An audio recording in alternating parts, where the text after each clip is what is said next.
It started with those 5 classic words. "I need a break, Mason."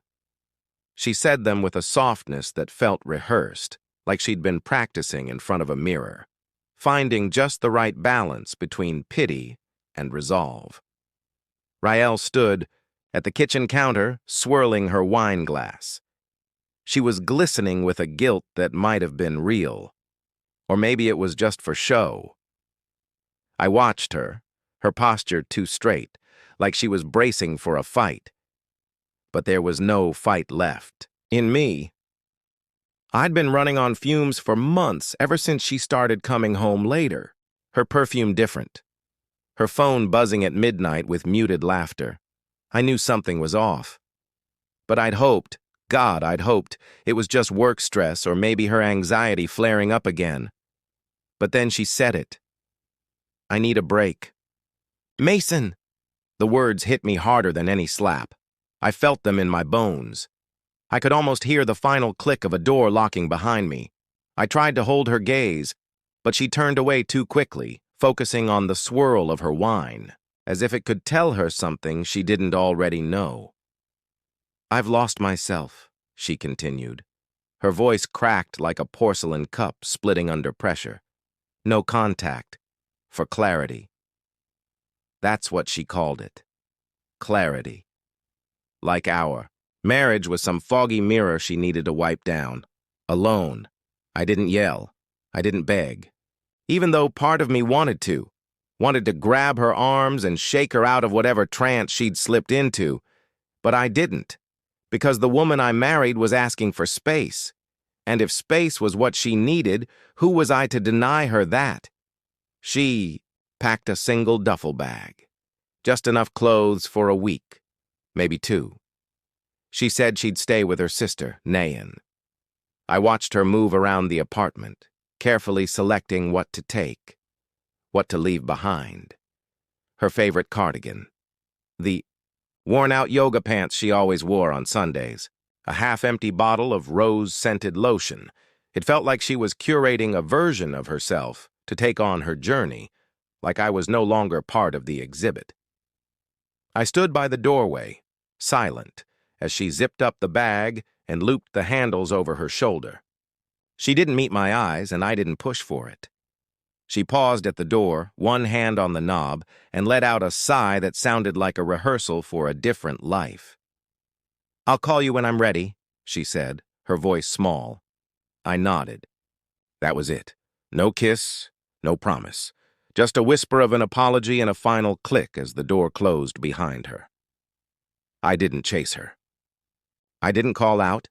I just stood there, staring at the door, like it might open again and she'd come back, realizing this was all a mistake. But the silence that followed was a verdict. I let her walk out.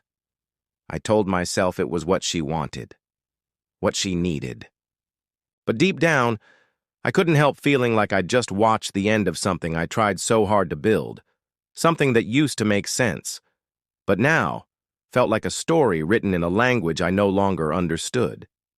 The kitchen smelled like her perfume, a lingering reminder that she'd been here, that she'd once belonged to this space. I looked at the half-empty wine glass on the counter, the smudge of her lipstick on the rim. My chest ached in a way I couldn't quite describe, like a cavity that had been hollowed out and left to echo with every small sound. The clock ticked, relentless, counting down the seconds since she'd left. I wanted to call her, to ask her what she meant by clarity, to beg her to stay. But I didn't. Because I wasn't that man anymore. I'd given her space, and I'd given her silence.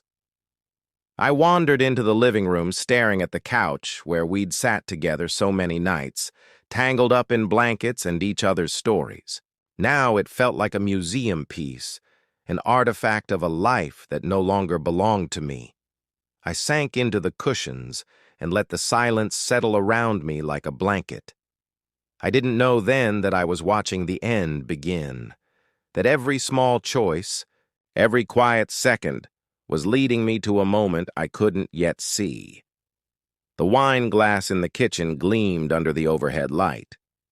I thought about washing it, but I left it there, like a reminder, like a question.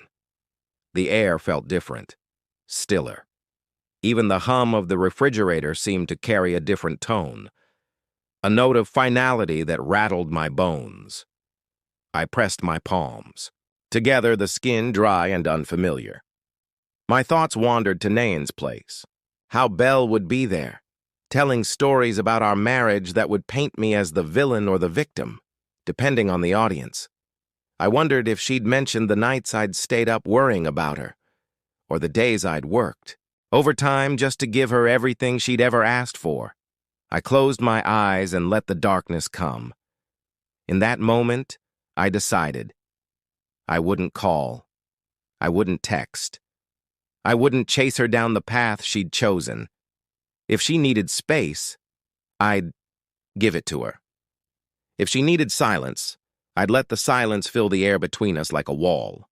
And in that silence, I'd find my own answers, my own clarity.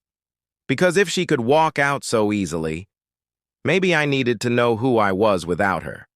Maybe I'd been holding on too tight, to a version of us that no longer existed.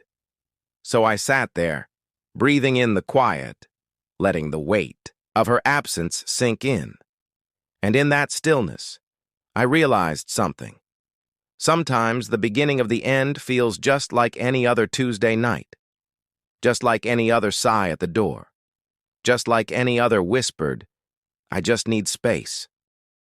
Know that this wasn't her story to write anymore. Finally, I took a breath and said it.